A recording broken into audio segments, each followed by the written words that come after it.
जीवन के वास्तविक बड़प्पन के बारे में बात करते हुए पूज्य स्वामी रामसुखदास जी कहते हैं, उत्पन्न और नष्ट होने वाली वस्तु को लेकर आप अपने में बड़प्पन अथवा नीचपन का अनुभव करते हैं। यह बहुत बड़ी भूल है।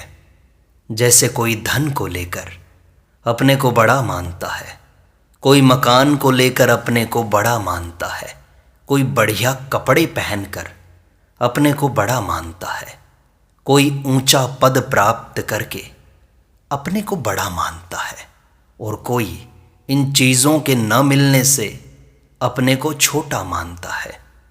यह बहुत बड़ी भूल है। आप स्वयं परमात्मा के अंश चेतन हैं और जड़ चीज़ों को लेकर आप अपने को बड़ा छोटा मानते हैं। यह आपकी तुच्छता है। जड़ चीज़ों को लेकर अपने को बड़ा मानना भी तुच्छता है और छोटा मानना भी तुच्छता है। आप तो इन चीज़ों का उपार्जन करने वाले हैं, इनका उपयोग करने वाले हैं, इनके आदि और अंत को जानने वाले हैं। फिर आप इनके गुलाम क्यों हो जाते हैं? धन मिलता है और बिछड़ जाता है, श्रोता मिलते हैं और बिछड़ जाते हैं।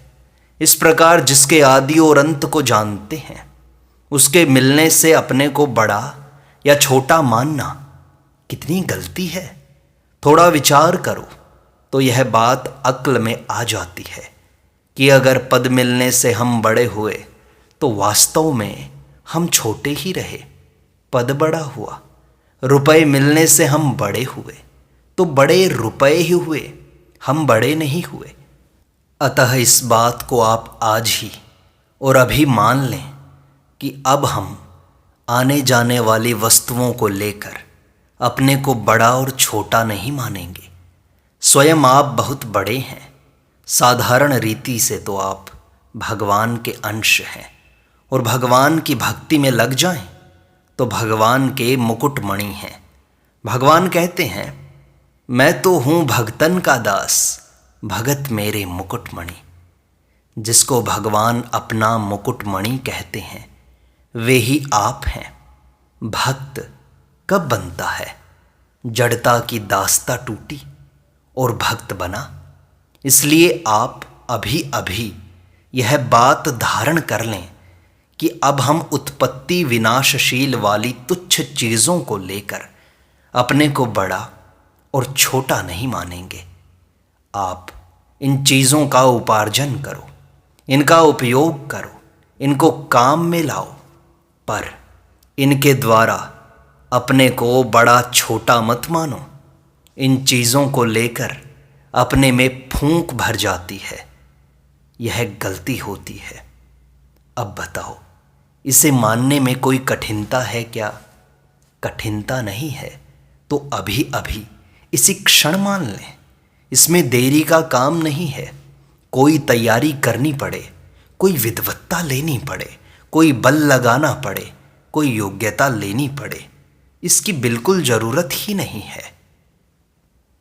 अभी इसी क्षण स्वीकार कर लें कि जड़ चीज़ों से हम अपने को बड़ा नहीं मानेंगे।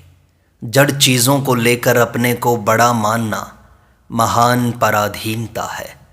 पराधीन व्यक्ति को स्वप्न में भी सुख नहीं मिलता।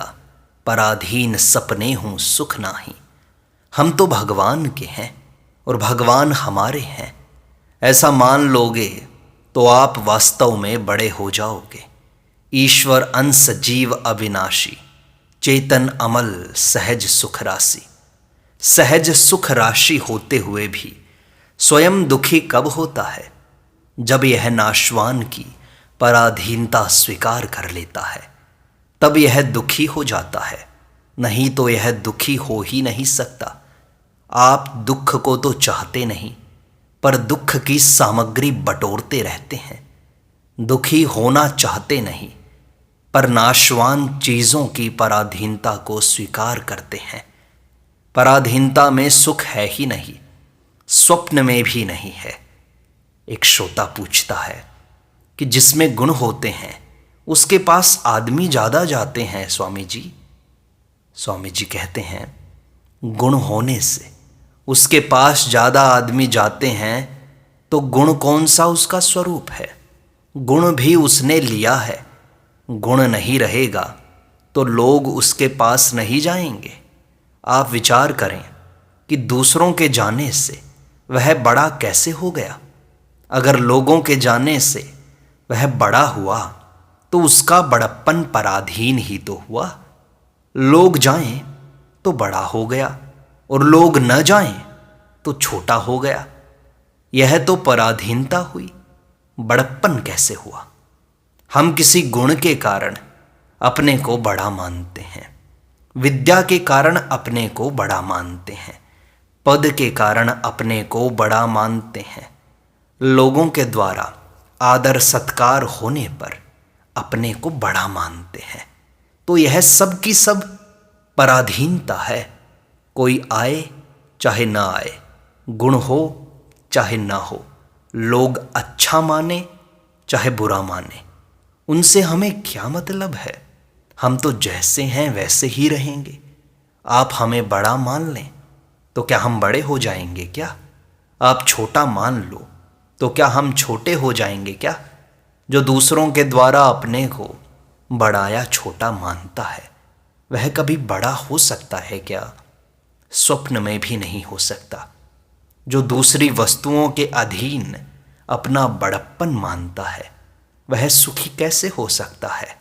उसने तो महान गुलामी पकड़ ली है। बस रुपए इकट्ठे कर लिए, कागज इकट्ठे कर लिए, हीरे पन्ने इकट्ठे कर लिए, पत्थरों के टुकड़े इकट्ठे कर लिए और मान लिया कि हम बड़े हो गए।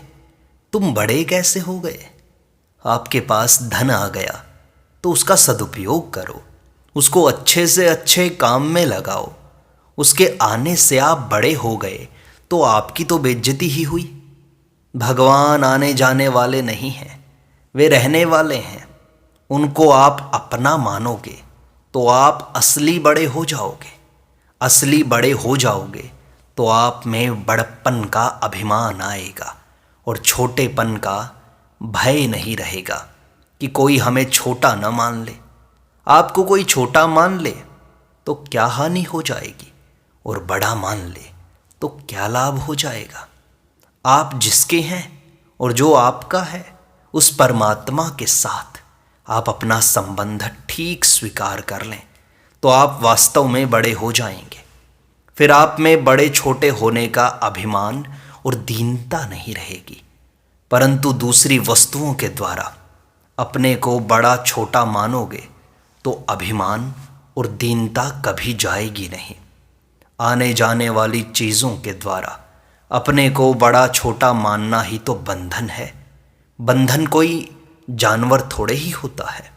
यह बंधन छूटा और आप मुक्त हुए। दूसरों के द्वारा हम अपने को बड़ा छोटा स्वीकार न करें तो हम मुक्त हो गए कि नहीं, स्वाधीन हो गए कि नहीं, तुम ही बताओ। फिर एक श्रोता ने हाँ भरते हुए कहा कि ठीक बात है महाराज जी। स्वामी जी ने कहा, ठीक बात है तो फिर हम पराधीन क्यों रहें? आप कृपा करो, अभी से यह मान लो कि हम पद के द्वारा अपने को कभी भी बड़ा नहीं मानेंगे, धन के द्वारा अपने को बड़ा नहीं मानेंगे।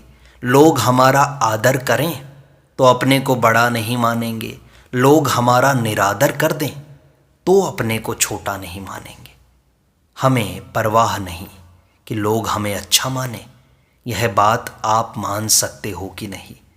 श्रोता ने कहा कि हाँ जी, मान सकते हैं। स्वामी जी ने कहा, तो फिर देरी क्यों करते हो? किसकी प्रतीक्षा करते हो आप? किसी परिस्थिति की प्रतीक्षा करते हो? किसी बल की प्रतीक्षा करते हो? किसी समय की प्रतीक्षा करते हो? किसी सहारे की प्रतीक्षा करते हो या किसी उपदेश की प्रतीक्षा करते हो? किस बात की प्रतीक्षा करते हो ये तो बताओ। मेरी तो प्रार्थना है कि आप अभी अभी मान लो कि अब हम इन आने जाने वाली तुच्छ चीज़ों के द्वारा अपने को बड़ा छोटा नहीं मानेंगे। भगवान ने कहा है, आगमा पाइनो नित्यास्तान स्थितिक्षस्व भारता, अर्थात जो आने जाने वाले हैं, अनित्य हैं, उनको सह लो।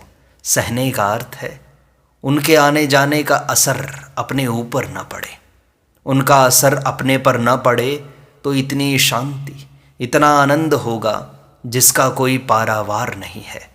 आप करके देखो, सच्ची बात है, मैं धोखा नहीं देता हूँ। ऐसी मस्ती आएगी जैसी कोई कीचड़ से बाहर निकल जाए।